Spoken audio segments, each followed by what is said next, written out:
All right, Jason Rona here. We're at the Summer Indoor Nationals here at Outback Raceway in Chico, California. This is the track that's owned and operated by the A-Main Hobbies crew.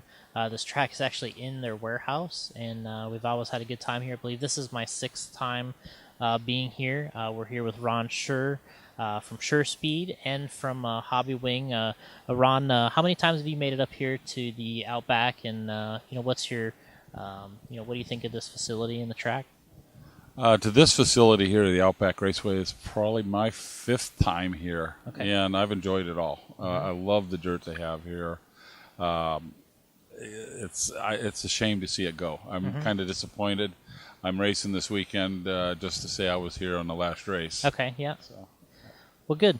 As far as you coming up and representing Hobby Wing and Sure Speed, obviously, you got a couple drivers here with this weekend with you running the equipment, and talk to us about who's out racing with you this weekend and running the product. Yeah, right off the top, we have Shane Borden, who had success in your series last year, did very well. Yeah. He's doing good again this year. I think seeding for the buggy class, he is sixth or something like that. And then Matthew Gonzalez is running, I believe he's seeded eighth. Okay. And they're better racers than they are at the 3 laps, so I think we'll see some good things today. So as far as do you know what as far as these two drivers, I mean, obviously they're a little bit different in age. Matthew's he's kind of a young driver. Yes. Do you know what their experience level is at this point and roughly their age? Don't know the age. Shane is definitely probably 4 or 5 years older. Much more experience. He's been around, did the series with us last year. Did well. Matthew is from the San Diego area. He's dominated the stock classes in SDRC, which is also a fun track, really nice surface. And he runs mod down there because the guys got a little bit upset with him running stock. Right. So he's coming on. He runs Sure Speed motors. Shane's running Sure Speed, and both of them are running Hobby Wing XR10 Pro.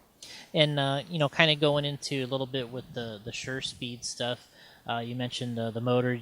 You talked about you're working on some updates for the Sure Speed motors, and what can guys expect here that are looking for the best from Sure Speed, and what are some of the updates? Well, you got to stay up with the game here. So I was working for quite a while and came up with a little bit updated a new sensor assembly, aluminum on that end of the motor.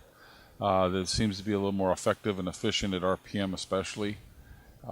We've had great luck with it. I had a couple of the units at the Reedy race, and we got 3 of them in the main, at the A-Main, the Reedy on-road race, myself included, so that was kind of shocking. But they've done very well there. We had a race at the Velodrome 2 weeks ago, I believe. And one of the gentlemen that runs my stuff, a customer, came to me and said, "Hey, can you build me something new?" And I tried these new pieces out with him. And he went out and won the 13.5 and 17.5 class at the Oval Velodrome. So that was pretty impressive. It's all Aurora approved, ready for the Nationals coming up. I'm looking forward to that. We have both the short stacks running strong and our traditional standard stack.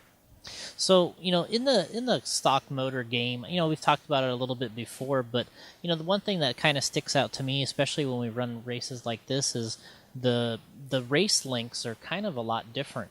We'll qualify at, maybe 5-minute race, and then some of these mains are 8-10-minute races at times. How does that kind of go into your testing and, kind of the development down the road? Because obviously the heat becomes a big factor.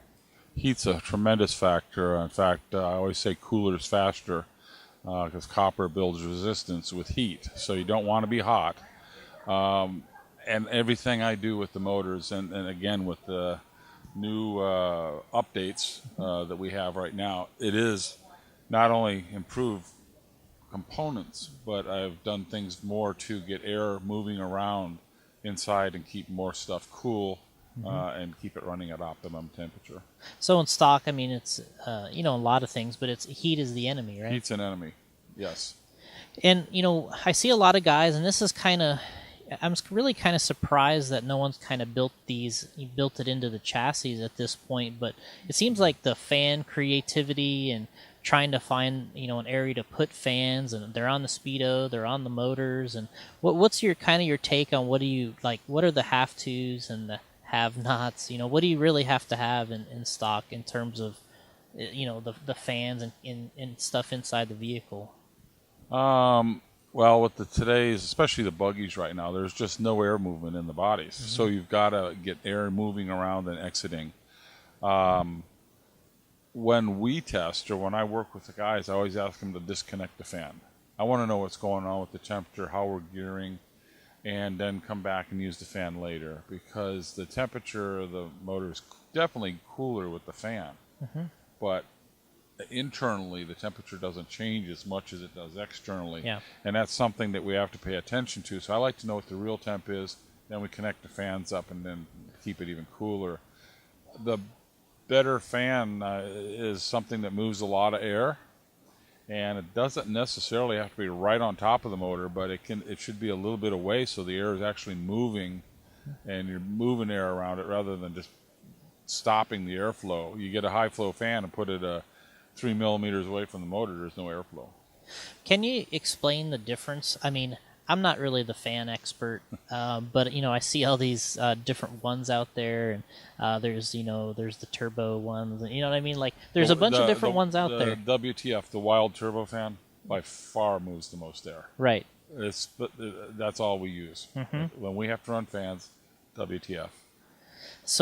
So obviously there's a reason why some of the equipment comes with fans, but then yes. people are kind of going for the aftermarket version. So what's really the difference? Just the fact that it's just a little higher power? RPM. Mm-hmm. It's the wild turbo or ball bearing, which doesn't necessarily buy a whole lot, but it does give you more RPM. But it's just a fan that was found or made for our uses, that produces high RPM. And a lot of the flow is just super. Mm-hmm. It just, you can hear them when they're sitting on the pit lane. Like the on-road race, it sounded like a helicopter was coming in. So. Mm-hmm. So when you're, kind of just going in between stock in terms of on-road and off-road, do you find several of the same, restrictions and things? I mean, do they carry over one to the other? Quite a bit. It's about 80% the same. Off-road, you're looking more for torque-based, typically, to clear jumps. On-road, you don't have the jumps, which comes to my benefit, but typically you run a higher RPM setup on-road than you will in off-road. Mm-hmm. And that the Reedy race wasn't long ago, right? That was like end of May. End of May. Mm-hmm. And it's been a while since I've been to the Reedy on-road race, but it seems like they've kind of added a few classes over the years where there was invite, then there was open, but now I'm seeing like there's other classes. They added one class. Okay. It used to be the invite, mm-hmm. which was the top drivers, and then you had the open modified, and then 19 turn, mm-hmm. The Reedy handout. And now this last couple of years, there's a 17.5, there's 13.5, mod open, then the invite. So they actually only added one class. Okay. And so in terms of going back, 19 turn would be more equivalent to the 13.5. That's kind of sort of the replacement? We were talking about that at the Reedy race, and I might have some numbers wrong. But the 13.5, we were turning lap times that the mod guys would have been envious for not all that long ago. Yeah. It's 19 turn is just so slow. Right. Looking backwards. Yeah. And that just brings me to a point to 17.5 for most applications is too fast for the guys to get started in anymore. Mm-hmm. So, kind of jumping back to, the new equipment with the Sure Speed. How do you see this kind of working in as we head towards the Nationals? Is you think this is going to be kind of a must-have for the stock guys trying to compete there? It's like most things. Every little bit helps. Mm-hmm. And if you're on the edge, yes, definitely it's going to help you out. It can help. It can't do anything but help. Mm-hmm. But if you're a good driver, as you know, you can overcome a lot. Mm-hmm. But having good equipment just makes it that much easier. Yeah. And to that end, that's why we do it, is to make it better for everybody. Mm-hmm. And We have our select versions in all the motors, and the select version is exactly the same motor that all the team guys that I help and support race. So, as a explanation, as a non-motor expert, what is the difference when there is a select version or these type of breakdowns? What are you looking for, and what kind of classifies one as another? Well, I sit there with the meters, and all the motors that come out of SureSpeed, I've got my fingers on or over, and I look at the numbers. My production doesn't vary wildly. The select motors are the ones. It's not so much the gap from resistance, just a resistance number. It's more how equal the poles are. Yeah. The closer they are, the better they tend to work and perform. So when I'm going through them, I look for the lower ones, obviously, but also, more importantly, the ones that are more equal. Because you could have a higher resistance motor that's equally high resistance that you can work with and get just as much speed out of as a low resistance, to a point. Not on road, but to a point you can do that. And then I look at the rotors and go through and look for the ones that are the popular word now is asymmetry, but basically looking to see how the poles are split and how that's all working. Do you think when you're, so say if you're a customer or a driver, would you recommend that they would start off with more, I'm not going to say budget, but, they look more at the cost, they look more at the pricing, and then as you kind of get a little bit better and you improve down the road, do you see it like, it's like, all right, well, now I'm a better driver, I'm trying to get that last extra bit, then you go for the select type of thing? Yes, and that's a question I get asked all the time. I get phone calls here at the races. I asked the customer one thing. I said, how many times during a 5-minute race do you crash? Truthfully, yes. And if you're crashing, you don't necessarily need to select. Yeah. It's like we talked about just my updates. If you're crashing, it doesn't matter how good the product is. It just doesn't help you out. And my regular motors are very good. The select ones are just that little bit better. Yeah. So, okay. Yeah. So, and then we kind of go into the, talk a little bit of hobby wing here. We talked back at the race at Tacoma. We talked there at the Spring Indoor Nationals. You guys had a new speed control. Obviously you talked some of the new guys are running them here this weekend. Some of your top guys, and what do we kind of expect for the new Hobby Wing Speedo, and how's it working and being received? The XR10 Pro is what we're talking about, and it's being received incredibly well. Getting lots and lots of reports from the Reedy race, from the race here, all the races I've been to in the meantime. The common thing I hear is a game changer. The adjustability and the performance are just... I thought it was there, but you never know until the customers tell you. And the customers are telling us that they love this thing. And there's one feature I want to just, it's a little off topic here, I just want to throw out here. The XR10 Pro was intended to run 4-pole motors.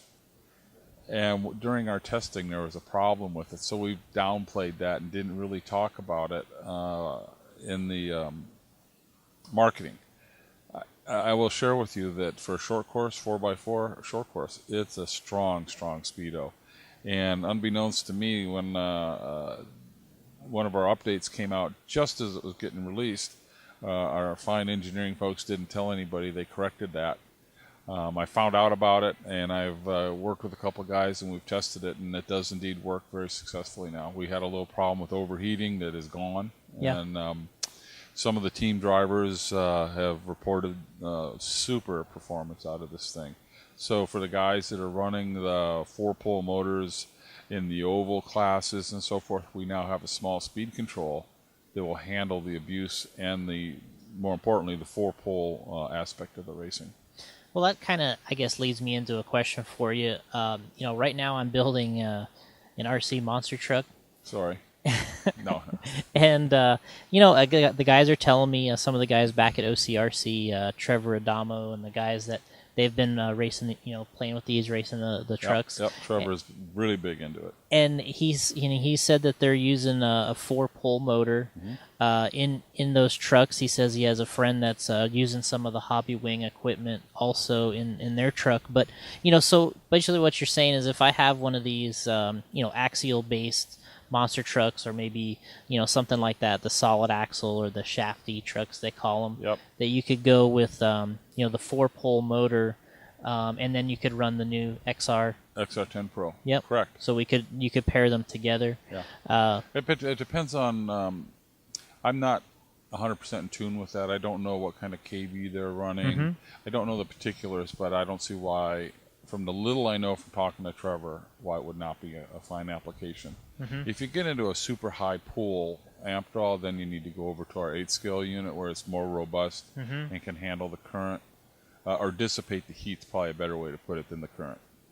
Why are the motors set up to where, like, when we're racing here and we're using our normals, you got the 7.5s, the 8.0s, and then when you get to those motors, you have this KV rating, which, like when I'm talking to these guys about their monster truck stuff, I'm like, I don't know what a 3,000 or 5,000. Well, it's the type of wind that's being used.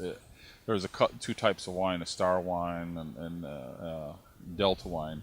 And when you do that, the turns can be a little bit more misleading, I'll call it. And so KV is a little bit more meaningful. What it's to measure motor to motor. Okay. It's more of it brings them together and gives you some performance. So it's kind of a reading based off of the motor's performance. RPM per volt. Yeah. And so from what I've been told, they're in like the 5,000 range with these trucks. Yeah, you'd be fine with the XR10. Okay.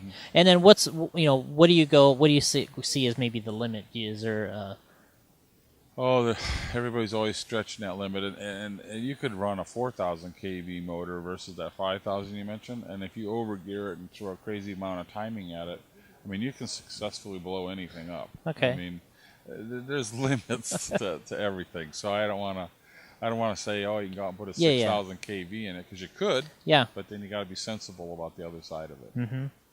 Yeah, running it to the manufacturer specifications, not something like that. Not your own concoction, right?